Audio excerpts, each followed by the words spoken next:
from incarceration. While incarcerated, I was able toward fixing crumbling bridges and roads and expanding internet access to millions of Americans. The vice president speaking just a few moments ago. We are expecting the president to come up and speak right after this woman right here is finished introducing what's going on. Let's listen in live to see what's happening. Finally, as a last-ditch effort, I asked my brother-in-law, a union iron worker, how he made a living. He told me, go to the union and apply. You could totally do this work. And I'm so glad that I did. I was accepted into, thank you. Yeah. I was accepted into the apprenticeship and went right out to a rebar job. I loved working rods and I fit right into the trade. I graduated from my apprenticeship at an uncertain time. The Great Recession 12 years ago was more of a depression for the construction industry, and many of my fellow journeyman workers, my co-workers, couldn't find work.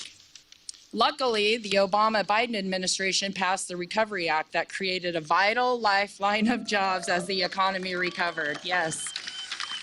Just like this infrastructure law will do for workers today, enabling them to rebuild America and take care of their families over the coming years. Roads and bridges, rail, transit, airports, water, a whole generation of our nation's infrastructure will be built, creating good union jobs for people just like me.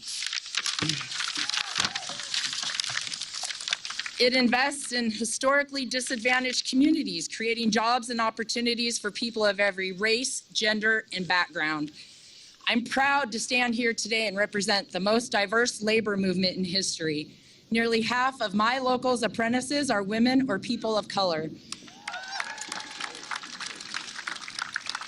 And this law empowers unions to keep building the middle class, leaving no one behind. Most of all, I'm proud to stand here as an American in this moment. In our line of work, you have to trust one another to get the job done. And throughout this process, I knew we could trust someone to get this law done. Someone who understands what workers like me are going through and who always believes in us and what we can do if given a chance. I never imagined in a million years that I would be standing here today. Yeah. But that's what's great about America. Thank you. Thank you. Oh. Thank you. Thank you.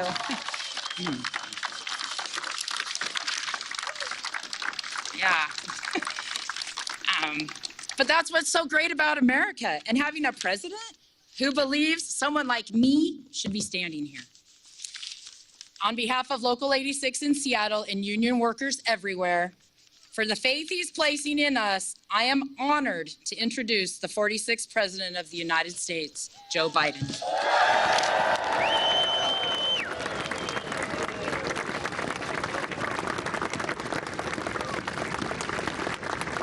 Thank you, thank you, thank you.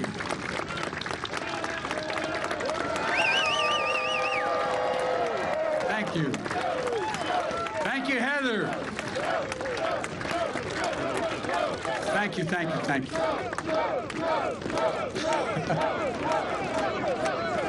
Oh, thank you. Heather, you thought you're surprised you're standing here. Jill was very surprised I'm standing here. Well, Heather, thank you for the introduction. And I can't look over here because the sun's shining in my eyes, but all this other crowd over here, thank you, thank you, thank you, thank you for all you've done. Look, thanks for sharing this day with us. Why this day matters to you and your fellow iron workers and your families, and you explained it well. For all the folks at home, I know this day matters to you as well. I know you're tired of the bickering in Washington, frustrated by the negativity, and you just want us to use and focus on your needs, your concerns, and the conversations that are taking place at your kitchen table. Conversation as profound as they are ordinary. How do I find work? And how do I get there? How can our small business thrive and our child succeed in school? Or how do we emerge from this pandemic, not just with a little bit of breathing room, but with real fighting chance to get ahead? When we ran for president, of the help, I thought maybe I could help answer some of those questions for you and the needs you have. Because every time I'd ride home on Amtrak, I'd go through just north of just south of Baltimore. I'd look out, go through a suburban neighborhood. I'd look in all those lights are on in the windows, Nance, and I'd look and I wonder, what are they talking about? I'm serious, swear to God. What are they talking about sitting at that table? What are they talking about?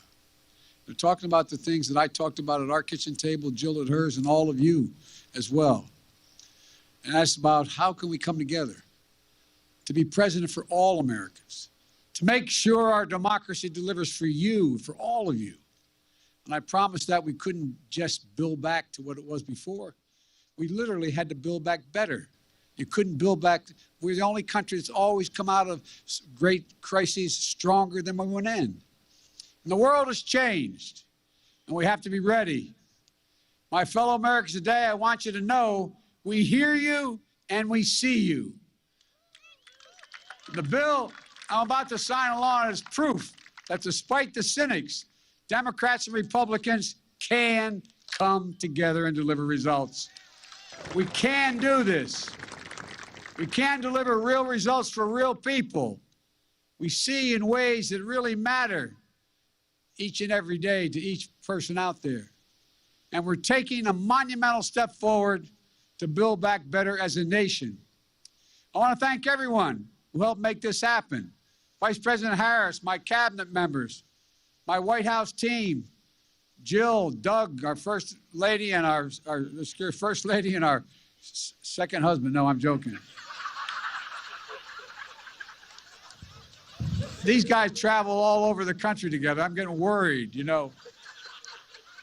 And Doug's one hell of a lawyer besides. And everybody from the United States Senate, Majority Leader Schumer, and a group of Senate Democrats and Republicans who established this bipartisan framework, including representatives and all the folks you heard from. Senator Rob Portman is a really hell of a good guy. I'm not hurting you, Rob, because I know you're not running again. That's the only reason I say it. But you are a hell of a good guy. And the most determined woman I know, Senator Kristen Sinema. Congratulations, Kristen. Look, Committee Chair Tom Carper, Ranking Member Shelley Moore Capito. I also want to thank Minority Leader Mitch McConnell for voting for this bill and talking about how useful and important it is. And from the House of Representatives, Speaker Pelosi, Steny Hoyer, Jim Clyburn, and Committee Chair Pete DeFazio, Democrats and Republicans, progressives and moderates. I'd like to pause and ask all the committee chairs and ranking members of the United States Senate and House that are here today, please stand. Will all of you stand? Come on. All right. Thank you, thank you, thank you. To state the obvious, none of this would have happened without all of you.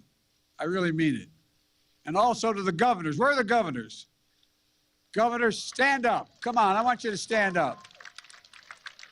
Red states, blue states, you all contacted me. You all said you were for this. You all stepped up. And more than 375 mayors, Democrats and Republicans, from every state and District of Columbia, wrote me asking to get this done. You got it, kid. And nearly 50 of whom are here today, including Republican Mayor Fontana, who from Fontana, California, Mayor Warren, who spoke earlier, and county and state and tribal leaders as well, civil rights leaders, faith leaders, law. You know, this law was supported by business groups, the U.S. Chamber of Commerce, the National Association of Manufacturers, the Business Roundtable, representing 200 of the largest corporations in America, and other top business. I want to especially thank, and I'm sure you'll all, as we used to say in the Senate, I say in point of personal privilege, I want to thank organized labor who understands this about jobs. You all stood up. Jobs, jobs, jobs, jobs. Special thanks to the AFL-CIO, the United Auto Workers, electrical workers, the IBW, the iron workers, it goes on, plumbers, pipe fitters, and the building trades, steel workers, who did I leave out?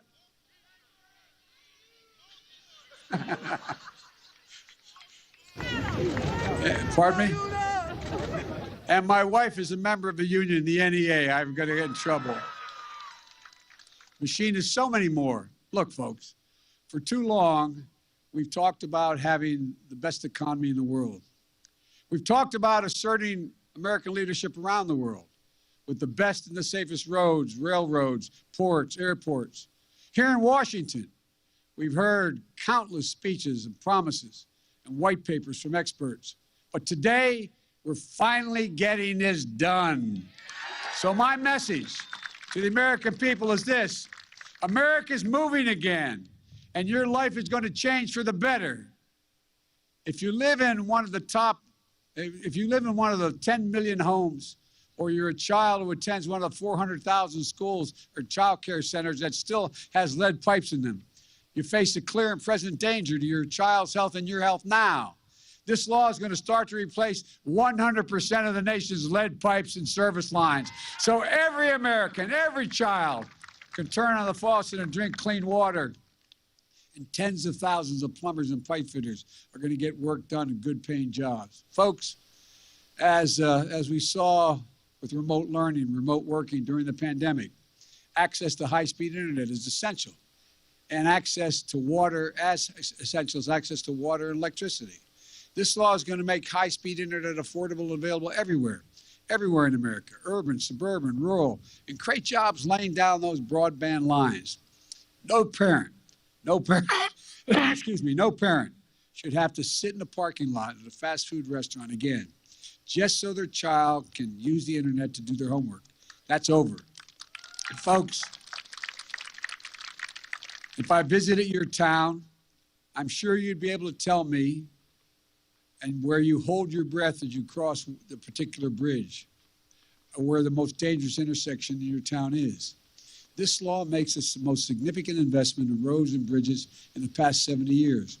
It makes the most significant investment in passenger rail in the past 50 years, and in public transit ever. So what that means is you're going to be safer, and you're going to get there faster, and we're going to have a whole hell of a lot less pollution in the air. The bipartisan law will modernize our ports, our airports, our freight rail to make it easier for companies to get goods to market, reduce supply chain bottlenecks as we're experiencing now, and lower cost for you and your family. The law also builds on our resilience so that the next storm, superstorm, drought, wildfire, hurricane can be dealt with. Last year alone, the United States, as a consequence of these kind of extreme weather events, lost $99 billion in the United States alone in damage. After Hurricane Ida, I see the distinguished governor from Louisiana is over there. I saw him stand up. I went down to see him. We went through and saw all the damage there. They had 179-mile-an-hour winds at top speed in Louisiana. But then I headed on up to New York. Chuck, we're up in your area, in the Queens, in New Jersey. More people died there than in the hurricane. More people died with the flooding. Record wildfires raged, and I went to Idaho and California and saw it. More land is burned to the ground than the entire state of New Jersey out west. Folks, walk the neighborhoods and look the people in the eye in these circumstances, as many of you have, and you'll see the despair and the heartache. So many of you understand. You're living through it. This law builds back our bridges, our water systems, our power lines, our levees, better and stronger, so few Americans be flooded out of their homes or lose power in those days and weeks as a consequence of storms that hit.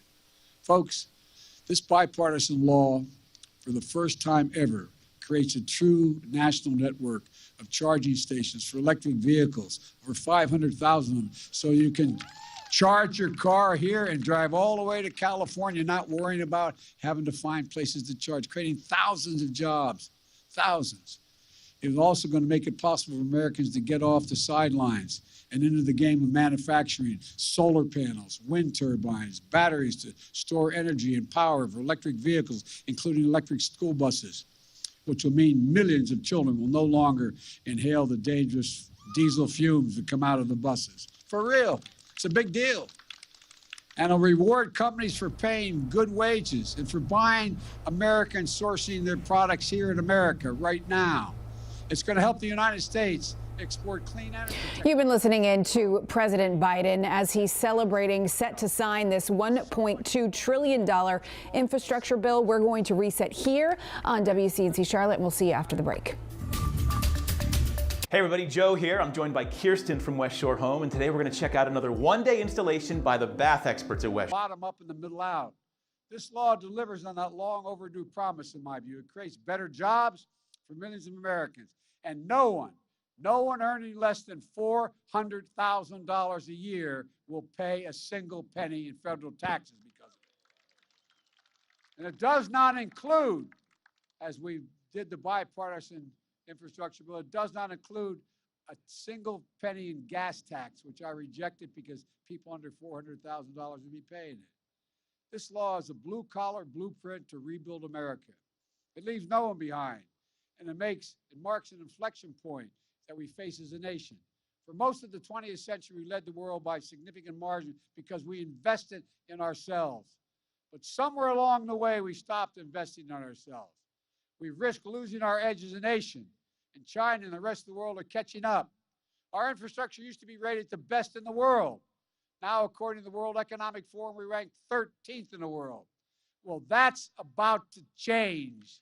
Things are going to turn around in a big way.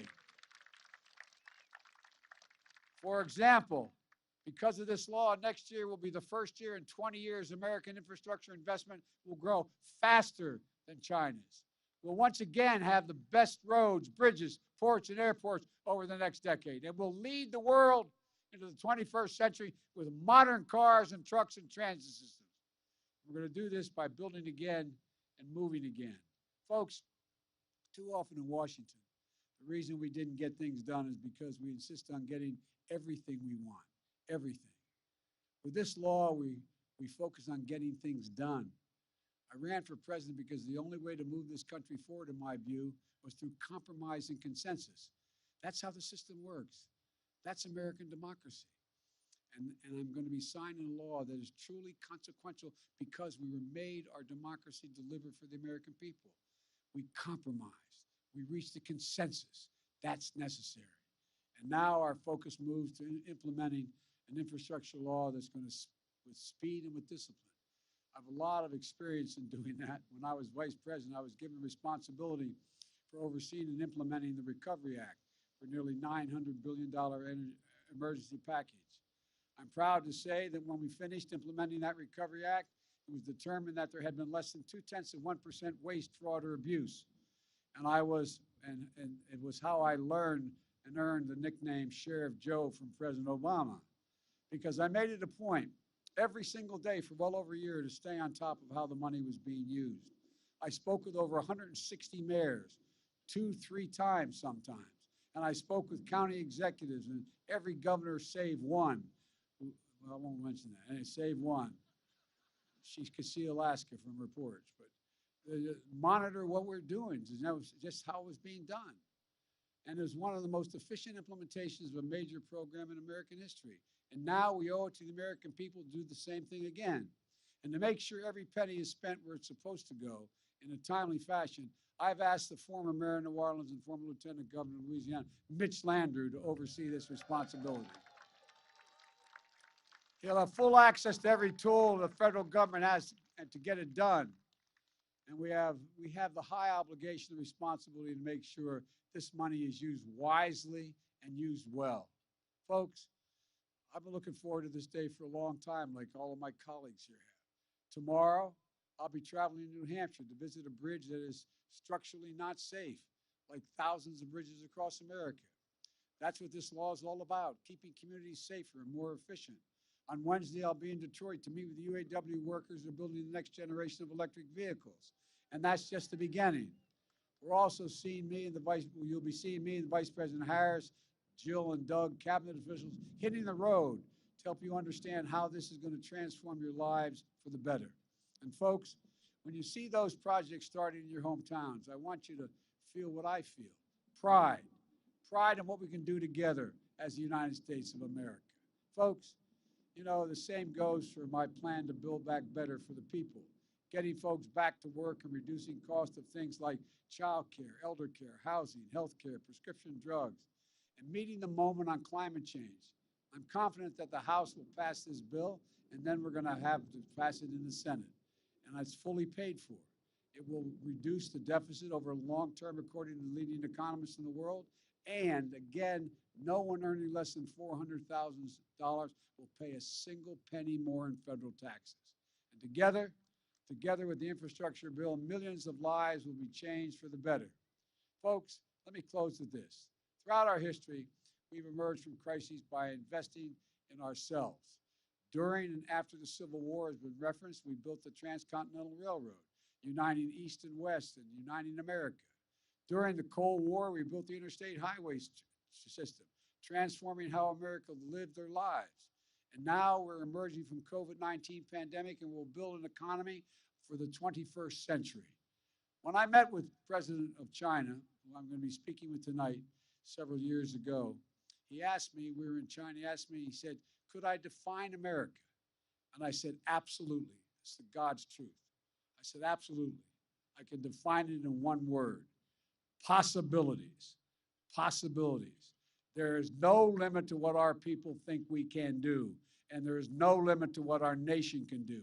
And there is no one thing that I know more than this: it's never, ever been a good bet to bet against the American people. Never, never, never.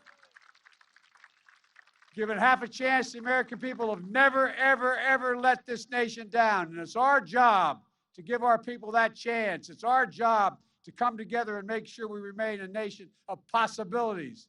As I look out in this crowd today, I see Democrats and Republicans, national leaders, local leaders, all elected officials, labor leaders, business leaders, and most of all, I see fellow Americans. I see America. Let's remember this day. Let's remember we can come together. And most of all, let's remember what we've got done for the American people when we do come together.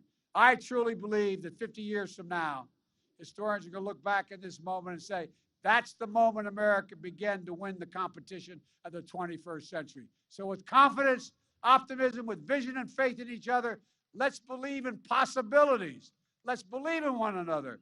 And let's believe in America. God bless you all, and may God protect our troops.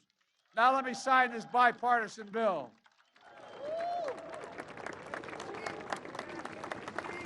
Take the Vice President's picture out of your way, sir. Good man. There you go. Yes, sir.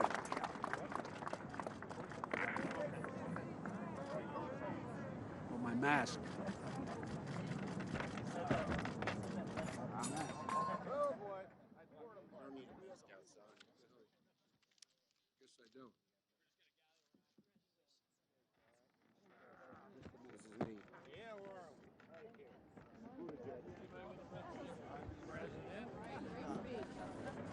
Hey, guys, much appreciated. We were wondering when you were going to stop for a moment and have frozen it. I tell you what, I know what you mean. That's the only reason I did stop. Well, folks, I'm going to get you each a pen, but there's 30 of you up here. I only have one pen with me. Breaking the dirty part. Sorry, Vice President, please.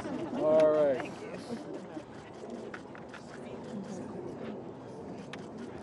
Okay, here we go. Much better. Yeah. Bravo. Thank you, thank you, thank you. Great job.